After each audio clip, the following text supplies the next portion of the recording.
So today we will talk about centripetal acceleration. तो centripetal acceleration में हम normal definition कहते हैं, it acts on a body undergoing a circular motion, uniform circular motion, यानी कि एक ऐसा मोशन जिसके अंदर डायरेक्शन बदल रही हो मगर मैग्नीट्यूड ऑफ वेलोसिटी न बदल रहा हो, तो ऐसे मोशन को यूनिफॉर्म सर्कुलर मोशन कहते हैं। और उस मोशन के अंदर अगर कोई एक्सेलरेशन एक्ट करता है, क्यों? क्योंकि एक्सेलरेशन क्यों एक्ट कर रहा है? बिकॉज हमारी वेलोसिटी की डायरेक्शन बदल रही है, और उस एक्सेलरेशन को हम बोलते हैं सेंट्रीपेटल एक्सेलरेशन। ये एक्सेलरेशन कहाँ एक्ट करता है? It acts along the radius and towards the centre. ये रेडियस के अलोंग एक्ट करता है, तो अगर मैंने यहाँ पर ये दिखाया तो ये रेडियस के अलोंग और टुवर्ड्स द सेंटर एक्ट कर रहा है, और इस एक्सेलरेशन को हम ए सी करके रिप्रेजेंट करते हैं। तो ए सी रिप्रेजेंट हो रहा है towards the centre and along the radius. तो this acceleration now will find out the expression for the centripetal acceleration. For the expression let us first understand this diagram. ये डायग्राम देखने में इतना कॉम्प्लेक्स लगता है कि बच्चे इसी को ही देखकर घबरा जाते हैं, तो हम समझते हैं इसको डायग्राम में हो क्या रहा है।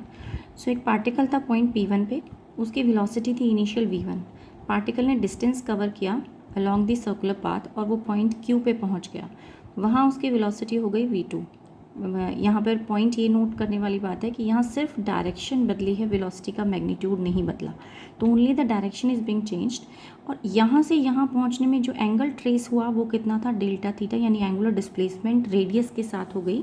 ये आर और आर आपको radius O Q and O P, तो हम यहाँ लिख भी सकते हैं O P is equal to O Q and that is equal to R. तो रेडियस कांस्टेंट है, वेलोसिटी का मैग्नीट्यूड भी कांस्टेंट है, तो वो भी हम शो कर सकते हैं। अब इस वेलोसिटी कंपोनेंट को यानी v1 का मॉड एंड v2 का मॉड, ये दोनों भी इक्वल हैं and they are equal to v, इन दोनों का मैग्नीट्यूड भी इक्वल है। So will try to find out कि हम करना क्या चाहते थे इसमें। तो हमने ये वेलोसिटी को यहाँ से पिक किया और v1 को यहाँ से पिक किया, दोनों को पिक किया और यहाँ प्लेस कर दिया।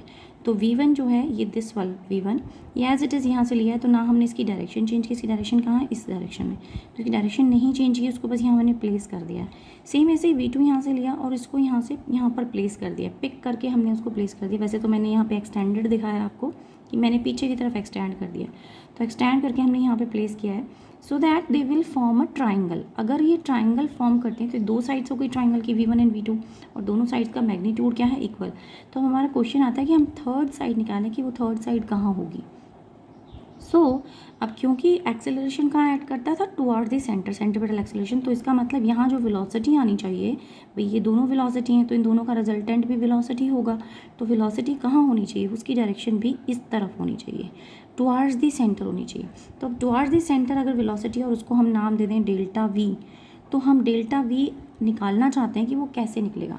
तो उसको सबसे पहले ये काम करते हैं, डेल्टा वी निकालते हैं, then will talk about the different angle की भी बात करेंगे।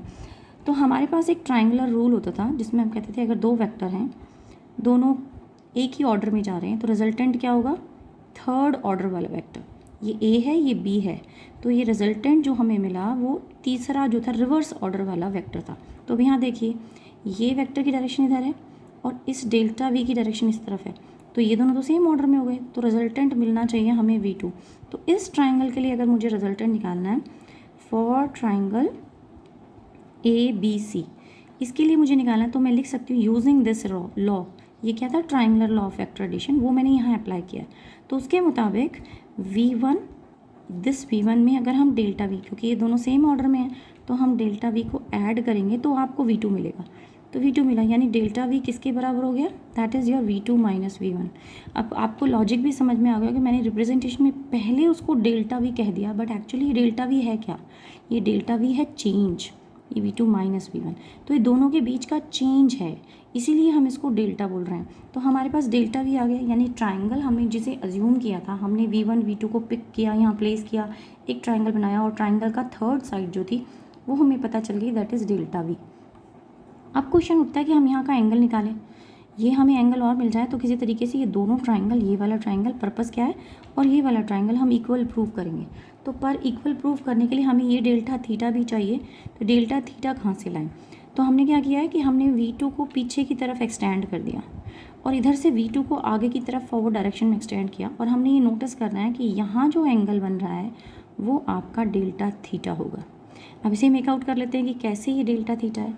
तो आप देखिए ये ये साइड क्या है 90 डिग्री, दिस साइड इज़ 90, तो ये साइड भी 90 हो गई।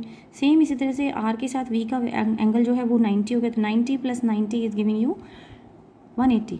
ये दोनों अपोजिट साइड्स 180 हो गई, तो अब यहाँ के भी ये वाला एंगल डेल्टा थीटा और ये इस साइड वाला एंगल, मैं इसको दूसरे कलर से बनाती हूँ। सो ये साइड का एंगल जो है ये भी आपका ये डेल्टा थीटा, तो ये कितना हो जाना चाहिए 180 माइनस डेल्टा थीटा होना चाहिए, क्योंकि दोनों का कॉम्बिनेशन 180 है। ये सबका सम टोटल कितना हो सकता था 360, तो ये और ये इन दोनों का सम टोटल भी 180 होगा। तो डेल्टा थीटा ये, तो ये कितना हुआ 180 माइनस डेल्टा थीटा। बट आपका ये पूरा जो एंगल ट्रेस हो रहा है कौन से एक्सिस पे, यहाँ, ये जो पूरा एंगल ट्रेस हो रहा है ये भी 180 है। तो अगर ये 180 माइनस थीटा है, डेल्टा थीटा है, और ये पूरा 180 है, तो इसका मतलब इस एंगल को कितना होना पड़ेगा सो एज टू बिकम 180, पूरी एक्सिस को ये डेल्टा थीटा होना होगा। तो हम कैसे लिख सकते हैं, हमने लिखा क्या है कि 180 माइनस डेल्टा थीटा था, उसमें आप डेल्टा थीटा ऐड करोगे तो आपके पास 180 ही बचेगा। तो ये टोटल एंगल 180 तभी बन सकता है जब आपका ये वाला एंगल जो है वो डेल्टा थीटा हो। यानी हमने कंक्लूजन ये निकाल लिया कि वेक्टर v2 और वेक्टर v1 के बीच का एंगल डेल्टा थीटा है। लेकिन वेक्टर v2 तो हम यहाँ और यहाँ भी बना रहे हैं, तो इसका मतलब ये एंगल भी कितना हो गया डेल्टा थीटा। ये तो सिर्फ समझाने के लिए मैंने एक्सटेंड किया है, बहुत सी बुक्स में ये पोर्शन बना ही नहीं होता, ये वाली साइड्स नहीं बना के दिखाई होती, वो सिर्फ ये ट्रायंगल दिखा देते हैं। और आपको भी पेपर में ये एक्सटेंड करके और ये दिखाने की ज़रूरत नहीं है, तो मैंने आपको समझाने के लिए बनाया। आप पेपर में सिर्फ ये सर्कल और ये छोटा ट्रायंगल आप दिखाएं, जिसको आप इनवर्ट पॉइंट करते हुए दिखा सकते हैं। Now coming on this side, कि ये तो चलो ट्रायंगल भी बन गया, तीनों साइड्स मिल गई, एंगल भी मिल गया। इसमें हमारे पास एंगल था आर था। अब हम यहाँ पर ये डिस्टेंस निकालते हैं। ये ट्रायंगल बनाने के लिए हमें ओ पी क्यू को ट्रायंगल बनाने के लिए हमें पी क्यू बनाना होगा। तो हमने एक शॉर्टेस्ट पाथ मतलब हमने कॉर्ड बना दी है यहाँ पर, लेकिन हमें अब देखने में तो यहाँ आपको लग रहा होगा कि आर्क और कॉर्ड में काफ़ी डिफरेंस है, बट हम कंडीशन लेते हैं, अजम्पशन लेते हैं that your delta T is tending to zero. और अगर delta T tending to zero है तो आपकी आर्क जो है वो कॉर्ड के इक्वल हो जाएगी। तो इसीलिए हम इस डिस्टेंस को पी क्यू को कोई नाम भी दे देते हैं, let us call it as delta S. हमने इसे कॉल कर लिया कि ये नाम इसका क्या हो गया डेल्टा एस। अब हमारे पास दो ट्राइंगल आ गए हैं। एक ट्राइंगल है this one Q O P, और एक ट्राइंगल है ये वाला सी ए बी। दोनों ट्राइंगल्स जो हैं वो सिमिलर हैं। ये दोनों ट्राइंगल्स हमारे पास आ गए as triangle this and this are similar. आप सोचेंगे सिमिलर क्यों है? सिमिलर इसलिए हैं क्योंकि इनकी दोनों साइड्स आर और आर का मैग्नीट्यूड इक्वल था और उनका वर्टेक्स एंगल डेल्टा थीटा वो, और इस ट्राइंगल की दोनों साइड v1 एंड v2 उनका मैग्नीट्यूड भी इक्वल था और वर्टेक्स एंगल डेल्टा थीटा वो सेम है। तो अगर वो दोनों यानी हम ये कह सकते हैं ये दो आइसोसेलेस ट्राइंगल जिनका वर्टेक्स एंगल सेम है, तो हमारे पास रूल आ जाता है कि that means the two triangles are similar. और अगर टू ट्राइंगल सिमिलर हैं तो हम सेम साइड रेशो ले सकते हैं। सेम साइड रेशो मतलब उनकी सेम साइड्स को रेशो को हम इक्वेट कर पाएंगे। जैसे हम अगर मैं ले लूँ डेल्टा एस बाय आर तो that should be equal to delta V by V, इन दोनों में से कोई भी एक साइड, क्योंकि दोनों का मैग्नीट्यूड तो सेम है। तो हम वही चीज़ यहाँ कर रहे हैं कि हम क्योंकि ट्राइंगल सिमिलर प्रूव हो चुके हैं तो अब हम सेम साइड रेशो ले सकते हैं। डेल्टा एस बाय आर एक साइड ले लेते हैं, that should be equal to your delta V by V on the other side. अब मैंने इतना दूर इसलिए लिखा है क्योंकि यहीं पर मैं कुछ चीज़ें ऐड कर दूँगी जिसमें हम क्या रहते हैं, दोनों साइड्स को आप डेल्टा टी से डिवाइड कर दीजिए एंड लिमिट ले लीजिए delta T tending to zero. इस साइड भी हम लिमिट लेते हैं, डेल्टा टी से डिवाइड कर दिया है और हमने लिमिट ले ली। अब जो आर को अलग छोड़ दें तो डेल्टा एस डेल्टा टी और विद दिस लिमिट को हम पुट कर सकते हैं D S by D T, 1 by R अलग रह जाएगा। और इस साइड दूसरी साइड भी 1 बाय वी को आप अलग रख लीजिए और आपके पास बचा D V by D T. तो हम यहाँ पर v को भी इस तरफ ले जाएं और D S by D T तो होता ही v है, तो आपके पास मिला v स्क्वायर और ये r डिनोमिनेटर में था हमारे पास। एंड जो ये D V by D T है इसको हम बोलते हैं एक्सेलरेशन, लेकिन सेंट्रीपेटल एक्सेलरेशन। तो ये एक्सप्रेशन आ गई हमारी सेंट्रीपेटल एक्सेलरेशन की कि centripetal acceleration D V by D T is acceleration. तो एक्सेलरेशन लिख दिया हमने, v को हम इधर लेके गए लेकिन D S by D T V होता है तो इसलिए क्या हो गया वी स्क्वायर। इसी एक्सेलरेशन को अगर आप ओमेगा के टर्म्स में लिखना चाहेंगे तो आप लिख सकते हैं वी क्या होता है, वी का रिलेशनशिप हमने निकाला था, ये वी का रिलेशनशिप हमने निकाला था ओमेगा आर, तो हम यहाँ पर वी को ओमेगा आर पुट कर दें, omega square R square by R, तो यहाँ एक कैंसिल हो जाता है, तो आपके पास ए सी का एक्सप्रेशन जो है in terms of equation omega की टर्म्स में, तो ये एक्सप्रेशन आ गया। तो दोनों ही एक्सप्रेशन हमारे centripetal acceleration as well as in terms of omega angular velocity और एंगुलर लीनियर वेलोसिटी के टर्म्स में हमारे पास आ गए हैं। Now let us take some another topic.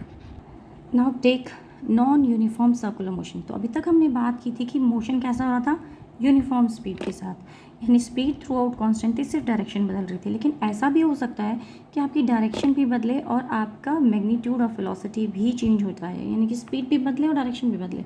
उस सिचुएशन में उस मोशन को कहा जाएगा नॉन यूनिफॉर्म सर्कुलर मोशन। और तब आप दोनों चीज़ों को डिफाइन कर सकते हैं। अगर आपकी स्पीड चेंज हो रही है, यानी चेंज आ गया in speed, change of speed है, तो आपके पास एक एक्सेलरेशन एक्ट करेगा AT, जिसको हम टेंजेंशियल एक्सेलरेशन बोलते हैं। और टेंजेंशियल एक्सेलरेशन का फॉर्मूला होता है dv/dt। This is the normal formula. Tangential है तो dv/dt, यानी लीनियर एक्सेलरेशन भी बोल सकते हैं इसको। एंड लीनियर एक्सेलरेशन का हमारे पास एंगुलर एक्सेलरेशन के साथ एक रिलेशन हमने निकाला था, दैट वाज r अल्फा। सो ये एक्सेलरेशन का फॉर्मूला हम यूज़ कर सकते हैं न्यूमेरिकल। दूसरा एक्सेलरेशन कहता है अगर डायरेक्शन बदलती है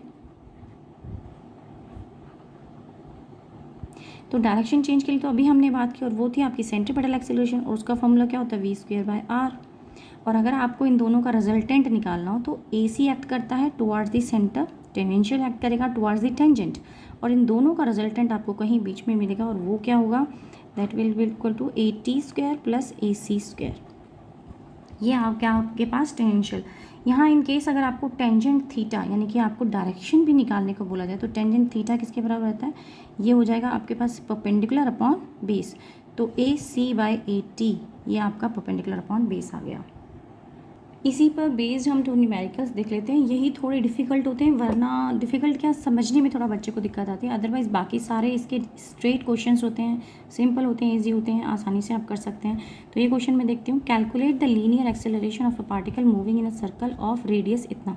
तो आपको r गिवन है 0.4 metre at an instant when its angular velocity is, यानी ओमेगा दिया हुआ है 2 radian per second and angular acceleration is 5। तो अल्फ़ा भी आपको दे रखा है, that is your 5 radian per second square. So ये तीनों वैल्यूज़ आपको दे रखी हैं and they are asking you to calculate linear acceleration निकालने का बोला है of a particle moving at in a circle of radius this at an instant. अब यही एक आपको हिंट है कि वो जो दे रहा है सारी डिटेल्स वो एट एन इंस्टेंट की दे रहा है, मतलब एक पर्टिकुलर पॉइंट की दे रहा है। तो इसका मतलब बाकी पॉइंट्स पे वेलोसिटी एक्सेलरेशन सब डिफरेंट रहा होगा, तभी उसने सिर्फ इंस्टेंट की बात की है। तो ये कैसा मोशन हो गया, ये नॉन यूनिफॉर्म मोशन हो गया। अगर नॉन यूनिफॉर्म हो गया तो यहाँ पर ये टेंजेंशियल एक्ट करेगा which is equal to R alpha. तो जब आप यहाँ पर वैल्यूज़ पुट करते हैं you will get 2 metre per second acceleration निकाल रहे हैं। तो फिर उसके बाद सेंट्रीपिटल एक्सेलरेशन भी निकाल लेते हैं। सेंट्रीपिटल एक्सेलरेशन का हमारे पास फॉर्मूला था। अब क्योंकि यहाँ पे ओमेगा दे रखा तो मैं आर ओमेगा स्क्वायर वाला फॉर्मूला यूज़ करूँगी, वी वाला नहीं यूज़ कर सकते। तो जब हम यहाँ पे ओमेगा की वैल्यू पुट कर रहे हैं, आर की वैल्यू पुट कर रहे हैं, then again you will get 1.6 metre per second square.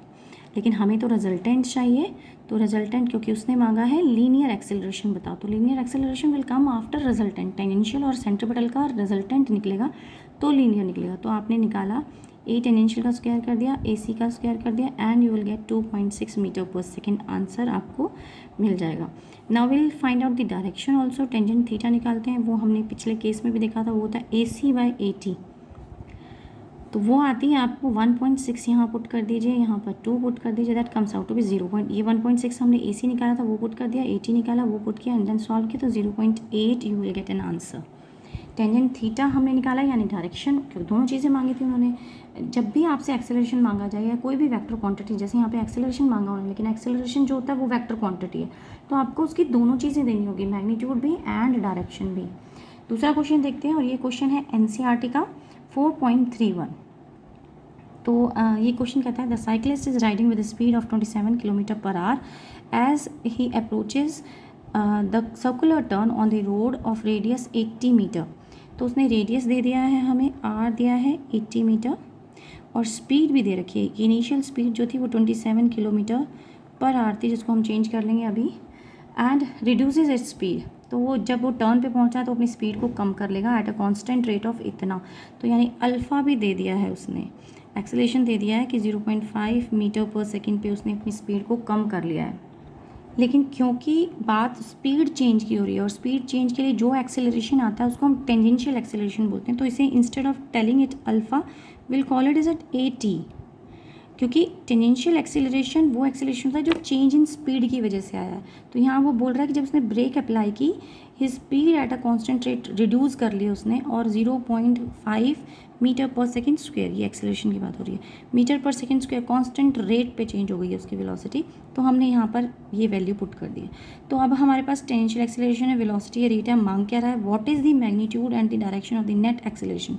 तो यस, वही हमें ए निकालना है, जैसे हमने पिछले क्वेश्चन में किया था, यही ए निकालना है। लेकिन इस बार फ़ायदा ये है कि AT उसने ऑलरेडी गिवन है, हमें AT हमें गिवन है, तो पहला काम तो हम सेंट्रीपिटल एक्सेलरेशन निकाल लेते हैं, AC निकालते हैं, which will be equal to v²/r।